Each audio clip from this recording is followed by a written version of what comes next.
नमस्कार, मैं हूं आपके साथ इश्तियाक अहमद और आप देख रहे हैं आर्य न्यूज। स्वागत है आपका उत्तर प्रदेश के खास बुलेटिन में। लखीमपुर खीरी में अब तक कुल 8 लोगों की मौत की पुष्टि हो चुकी है और इनमें 4 की मौत गाड़ी चढ़ाने से, जबकि बाकी बवाल में हुई। किसानों का आरोप है कि वो किसी कृषि कानूनों को लेकर विरोध कर रहे थे, तब केंद्रीय गृह राज्य मंत्री अजय मिश्रा टेनी के बेटे आशीष मिश्रा ने उन पर गाड़ी चढ़ा दी और इसके बाद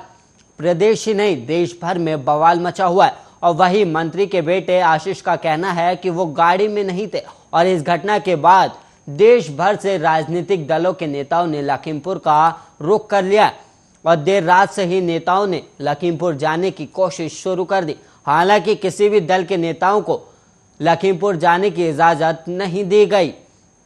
और किसी को हाउस अरेस्ट किया गया तो किसी को रास्ते में हिरासत में लिया गया। कांग्रेस के राष्ट्रीय महासचिव प्रियंका गांधी वाड्रा कल रात ही लखनऊ पहुंच गई और देर रात लखनऊ से लखीमपुर के लिए रवाना हुई और पुलिस ने पहले उन्हें लखनऊ के कोल हाउस पर ही रोकने की कोशिश की, लेकिन प्रियंका नहीं रुकी और वहीं पुलिस से तीखी नोकझोंक के बाद प्रियंका लखीमपुर के लिए रवाना हुई। हालांकि पुलिस ने उन्हें सीतापुर के हरगांव से हिरासत में ले लिया और प्रियंका गांधी को हिरासत में ले जाने की सूचना मिलते ही बड़ी संख्या में कांग्रेस कार्यकर्ता धरने पर बैठकर प्रदर्शन करने लगे और काफी देर तक धरने पर रहने के बाद कांग्रेस कार्यकर्ताओं ने हंगामा शुरू कर दिया और इस बीच उनकी पुलिस से धक्का मुक्की भी हुई और उन्होंने पुलिस और सरकार के खिलाफ जमकर नारेबाजी की। और वहीं बहुजन समाज पार्टी के राष्ट्रीय महासचिव सतीश चंद्र मिश्रा भी देर रात अपने लखनऊ आवास से लखीमपुर के लिए निकल रहे थे, लेकिन उससे पहले ही उन्हें हाउस अरेस्ट कर लिया गया और इसके बाद सतीश मिश्रा की पुलिस से काफी बहस हुई और उन्होंने कहा कि अगर कोई ऐसा आदेश है तो उन्हें दिखाया जाए। और बाद में संयुक्त पुलिस आयुक्त की तरफ से लिखित आदेश मिलने के बाद सतीश मिश्र ने अपना कार्यक्रम स्थगित किया।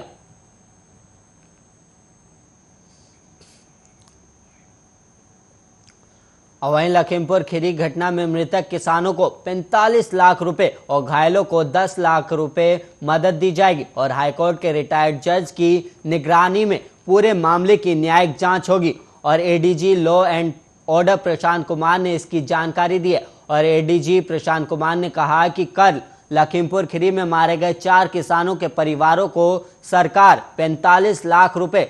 और एक सरकारी नौकरी देगी और घायलों को 10 लाख रुपए दिए जाएंगे और किसानों की शिकायत के आधार पर प्राथमिकी दर्ज की जाएगी और हाईकोर्ट के रिटायर्ड जज मामले की जांच करेंगे। और उन्होंने बताया कि इससे आरपीसी की धारा 144 लागू होने के कारण राजनीतिक दलों के नेताओं को जिले का दौरा नहीं करने दिया गया। हालांकि किसान संघों के सदस्यों को यहां आने की अनुमति है। और वहीं आपको बता दें कि लखीमपुर हिंसा पर केंद्रीय मंत्री अजय मिश्रा के बेटे के खिलाफ एफआईआर दर्ज होने के बाद मंत्री की सफाई भी आई और मंत्री ने कहा कि घटना के वक्त बेटा मौजूद नहीं था और उन्होंने न्यायिक जांच की मांग की। और अजय मिश्रा ने इस हिंसा के लिए भारतीय किसान यूनियन के नेता राकेश टिकैत को जिम्मेदार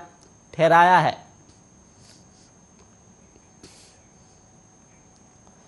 और वहीं यूपी के सीतापुर में हिरासत के बाद प्रियंका गांधी वाड्रा की झाड़ू लगाती तस्वीर सामने आई है और इस कमरे में ही प्रियंका को हिरासत के बाद रखा गया। सीतापुर में हिरासत में ले जाने के बाद अब प्रियंका ने आमरण अनशन शुरू कर दिया है और प्रियंका ने कहा जब तक लखीमपुर खीरी हिंसा में मारे गए किसानों के परिवार से नहीं मिलने दिया जाएगा तब तक अन्न ग्रहण नहीं करूंगी। और उत्तर प्रदेश कांग्रेस अध्यक्ष अजय कुमार लल्लू ने बताया कि प्रियंका और कांग्रेस के राज्यसभा सदस्य दीपेंद्र हुड्डा समेत कुछ वरिष्ठ नेता लखीमपुर खीरी जा रहे थे, तभी तड़के करीब 5 बजे रास्ते में सीतापुर में उन्हें हिरासत में ले लिया गया और पीएसी के परिसर में भेज दिया गया। और उन्होंने पुलिसकर्मियों पर प्रियंका से धक्की मुक्की का भी आरोप लगाया और कहा कि कांग्रेस महासचिव किसानों का दर्द बांटने जा रहे थे और उन्हें इस तरह से रोका जाना अलोकतांत्रिक है। और वहीं आपको बता दें कि उत्तर प्रदेश के उप मुख्यमंत्री केशव प्रसाद मौर्य के दौरे को लेकर किसानों के विरोध प्रदर्शन के दौरान रविवार को लखीमपुर खीरी जिले के